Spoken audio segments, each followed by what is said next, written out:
The clutch basket just came in, and in the nick of time too. We have to get this bike on the truck tomorrow for our trip to Georgia Off-Road Adventures. The WeRideTwo KX125 is about to be finished.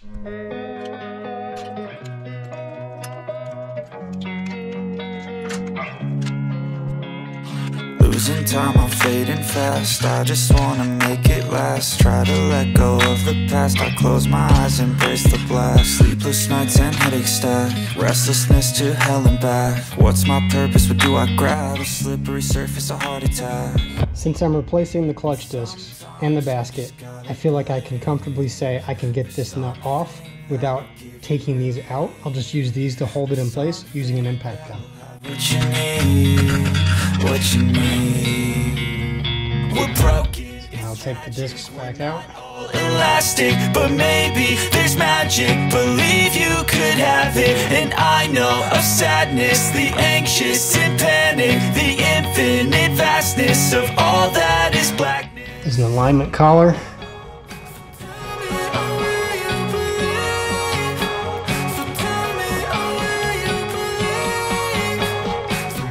The inner hub comes out.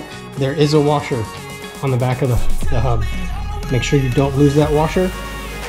It does just slide right off. That needs to go between the basket and the hub.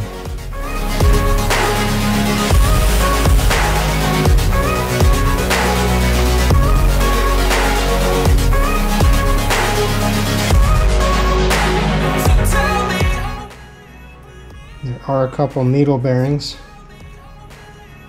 Keep those in there and not attached to the basket.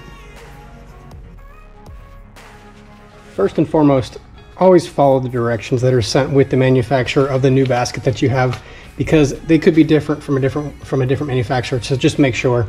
You'll notice that the original basket and the aftermarket basket don't have all the same parts, which means we have to take parts off of this, like the Kickstarter gear and the primary gear, and put them onto this basket.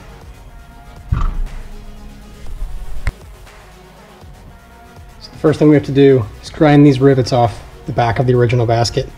This is probably overkill. Could probably get away with using a Dremel, but let's go ahead.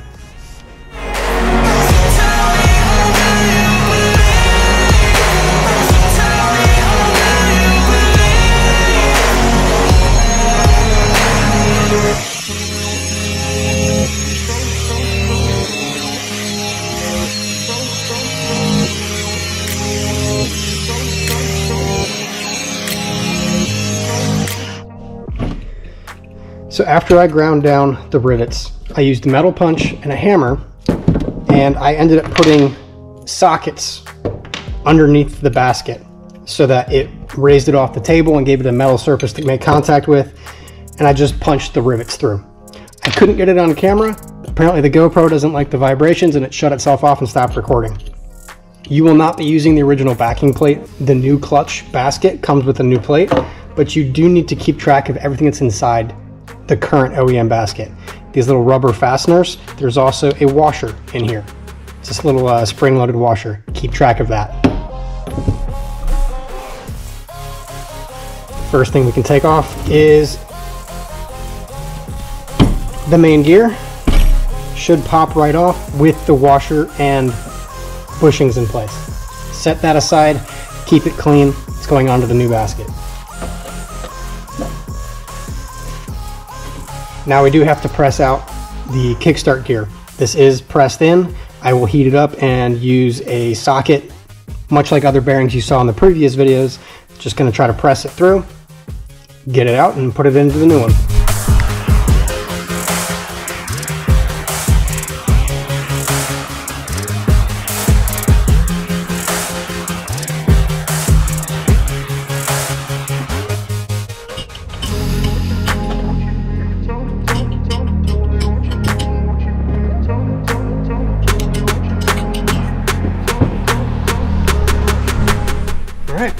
It's out.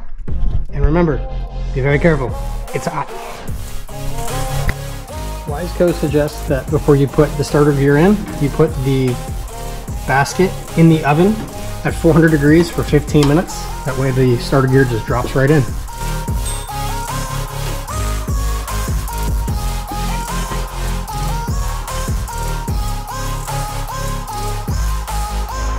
Getting that starter gear on was a total pain. I really wish I had a press. If you don't have a press, you can do it just like I did. It just takes time, it takes patience. Heat, cold, and a socket with a vise. Take your time.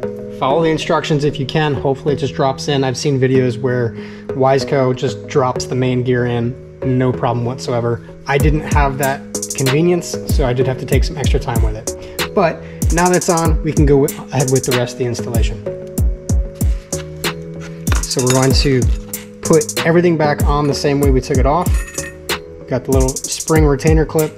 I did leave the cushions in place. You can replace these cushions. You can get a kit to replace them. I'm not doing that, so they are in good shape.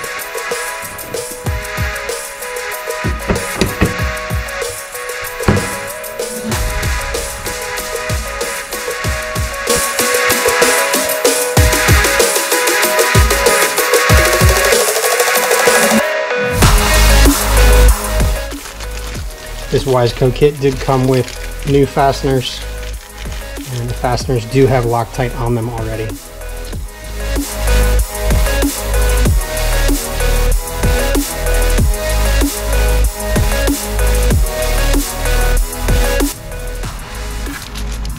It also did come with the hex tool, goes onto the socket. I'm not torquing them down yet, just getting them snug, and then I'll torque them per the instructions. The instructions say 80 inch-pounds. So we use our torque wrench and set that.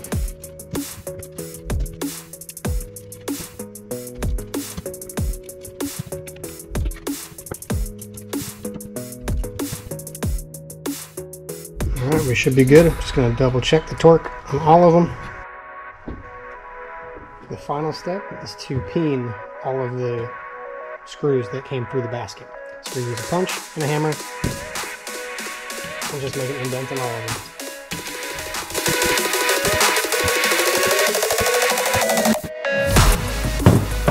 Alright, basket's ready for install. Line it up with the starter gear, make sure it goes all the way in.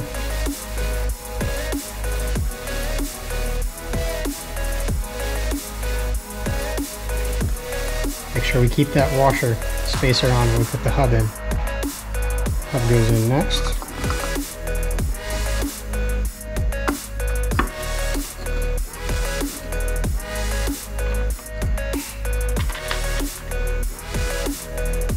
Keyed spacer.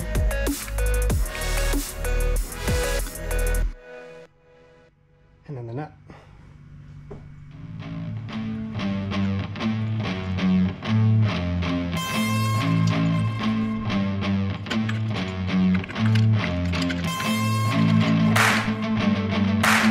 We can now install the new clutch plates, and I kept the pattern intact from when I took the old ones off, so I know that it goes fiber, metal, fiber, all the way to fiber. So it's starting with fiber, ending with fiber. I've had these clutch plates soaking in oil.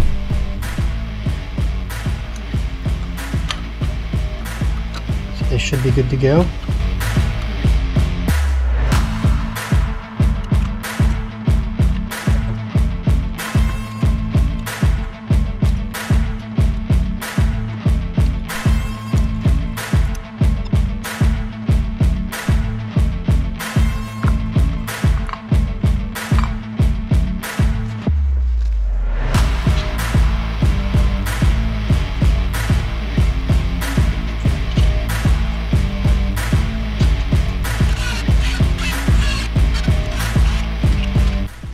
Do not torque with this. I will get a torque wrench for that. This bike is 78 inch-pounds.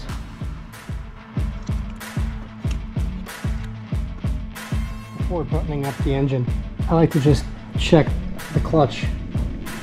Make sure it still actuates by pulling in the lever. Should be okay. Let's get the cover back on and fill it with oil.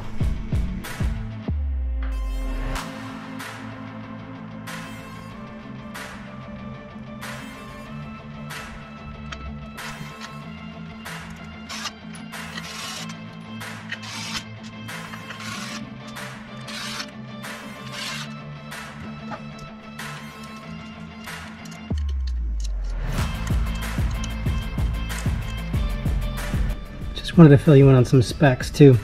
So I measured my friction plates and my steel plates coming out of the clutch, the used ones. For the KX125, the service limit is 2.6 millimeters. My owner reading is 2.6 millimeters. For the steel plates, the service limit is 1.4. Mine were reading at 1.3. This clutch looks okay, but based on these measurements, Kawasaki says replace the clutch. Good thing I did. The final piece to the puzzle, repacking this exhaust. Now, thankfully this is an FMF that has Allen keys, so I'll just take these bolts out, slide the can off, repack with new packing, put it back on. Hopefully it's that easy.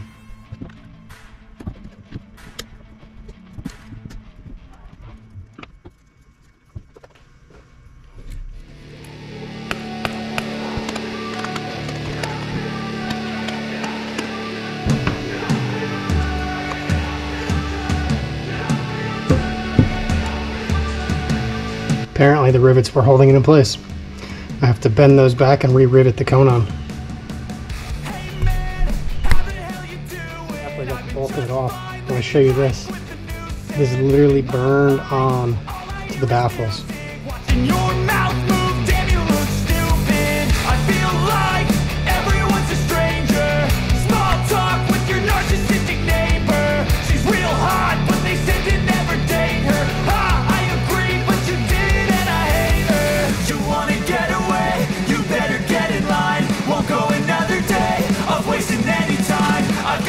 Bought a pack of 2-stroke exhaust packing from FMF.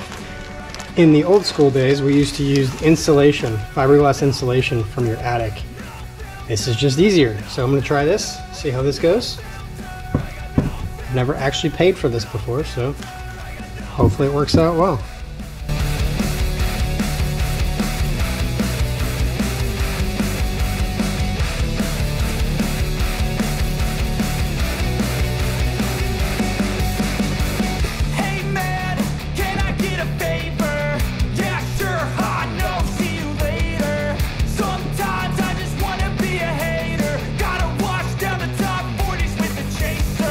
You really do want to use a high temperature silicone around this seal here, but I am in a massive time crunch and I don't have any, so I will save that for the next time I redo the exhaust.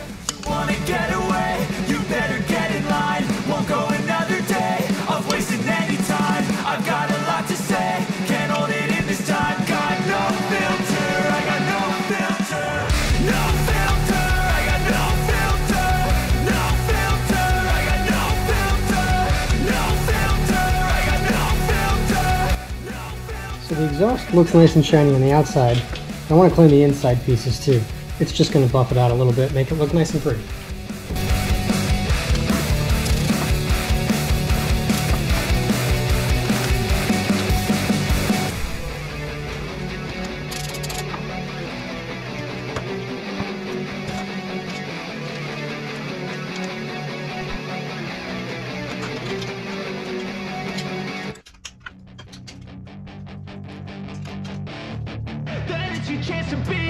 Hey kid, don't ever let them get inside your head. They'll tell you what to do in life instead of everything you know that you could get. Don't let them guide your life towards regret. I'll fight for what I love with every breath. My past is filled with things I won't forget. I use them all to push me to my best. So treat the worst of times just like a test. If only I could go back in time, I'd tell myself that everything will end up alright. Just push yourself, test yourself, figure out what you like, and find your limits, don't be rigid, always work towards a prime. Surround yourself with open minds, people can change your life. A few friends with intent can help you feel alive. Find a passion, take some action, and with a little time, just be patient, make a statement, try to enjoy your life. They'll try to kick you while you're down. They wanna rise up while you drown. They wanna fill your head with doubt. They're silently scared that you'll figure it out. I'll make it look like I'm losing, won't bother hiding my